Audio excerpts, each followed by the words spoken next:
Great morning and happy Monday. This is Kristen Young, the marriage enthusiast, with your Monday morning marriage minded message from Living the Vows.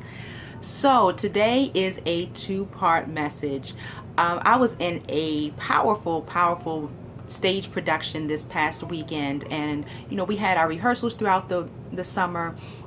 And it was an awesome experience, and I'm looking forward to continuing this journey. We are planning to perform it again. The production is actually called I Want My Vagina Back, and it's so many different stories. It's 7 different stories actually about women who have been through various sexual experiences that cause them to want their vagina back, and it causes a whole lot of conversation around sexual health and relationships and just the power of self-worth.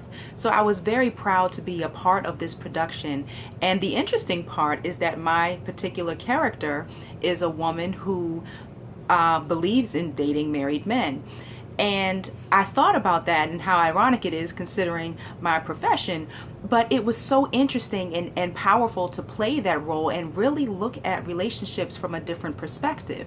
That's something that I personally have never considered, but there are so many women out there for various reasons who make the choice to date married men.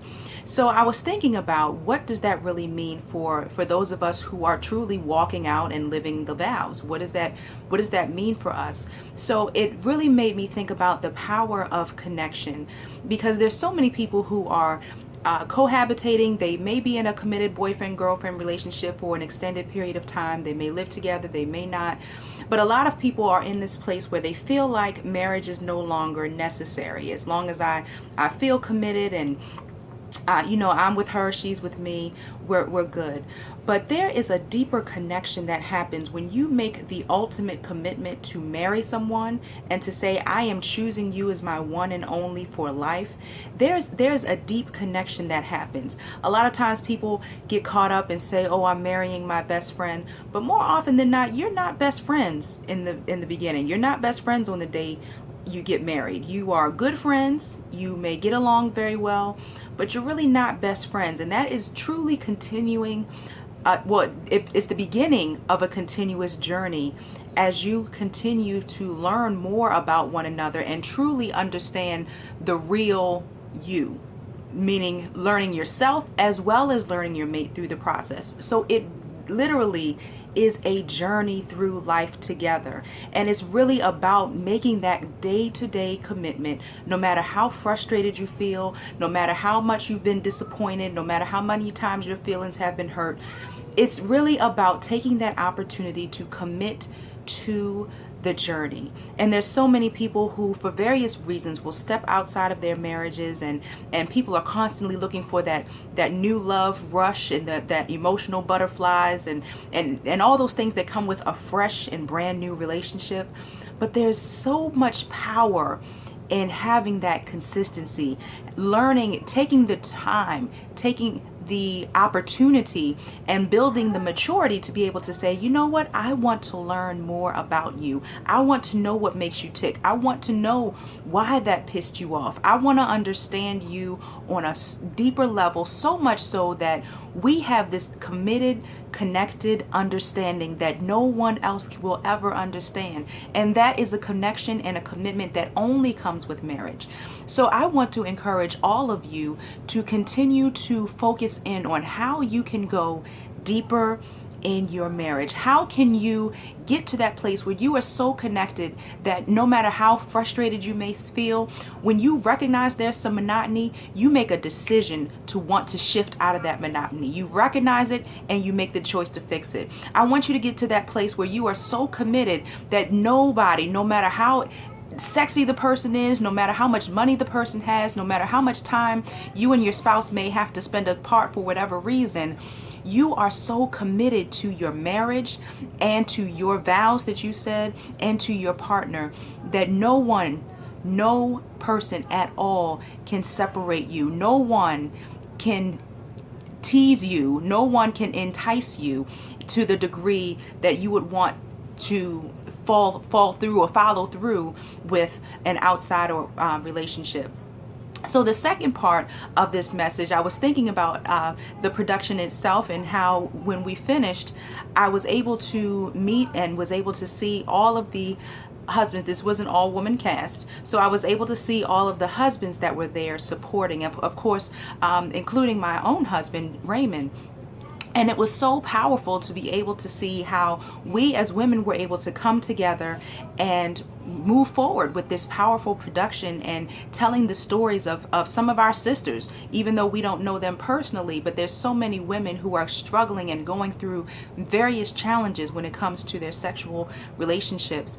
But it was so powerful to come together for this meaningful production, and then to see the husbands who were there supporting their wives. It was so powerful to see them standing by their side, to see them in the front row, to see them taking pictures and truly showing that support. That's one of the many ways that as you're growing that connection, you can go deeper in your marriage. Just being able to show up, being that support system for your spouse. It was at the end of the production, it was pouring down raining. It was the middle of a Saturday afternoon or a Saturday evening, but the spouses were there supporting their wives. And that was so powerful to see. And I just love being able to say, when I can show up for my husband and you know, whatever it is that he's doing and whatever it is that he desires and that he his hobbies or whatever it may be, it's great to be able to say, I'm here for you. It's great to be able to be that number one cheerleader. Does it take work? Absolutely. Sometimes you don't want to do it. Sometimes, you know, I'm sure there were plenty of husbands who said, I don't want to sit through a play called I Want My Vagina Back. But they were there for their wives, and that was all that mattered. Their wives were interested, therefore they showed up. So I want to encourage you, as you think about your marriage, are you showing up in your marriage? Are you showing up for your spouse the way you absolutely can? Is there an opportunity for you to take it up just one more notch to show your support, to show your love, to show your commitment? So I want you to think about these things and actually talk about it with your spouse. Ask your spouse, do you feel like I need to step up in any particular area? Do you feel like I don't show enough support for your extracurricular activities, for, you know, showing up on your job for ceremonies or awards, whatever it may be? Ask your spouse, have that conversation, because you just never know what is going on in the mind of another, and there's always an opportunity to connect and go deeper in your marriage. So I thank you for tuning in every single week. If you like this message, if this is of value to you, I always ask you to share this video. You can always like us on Facebook. Go to Living the Vows. Everywhere on social media, it's Living the Vows. So Facebook, Twitter, Instagram, like us on Facebook. You can always email us, yes@livingthevows.com. Make sure you check out our website. And don't forget, our Living the Vows Telesummit is coming up September 25th through October 1st. It's absolutely free. I've gathered some powerful speakers, 12 different powerful speakers that are coming together each night that week to share their testimonies, to share stories, to encourage you in your marriage. So look out for that information. You can go to the website www.livingthevows.com to register. So I love you. Have an intentional week, and I will see you next Monday.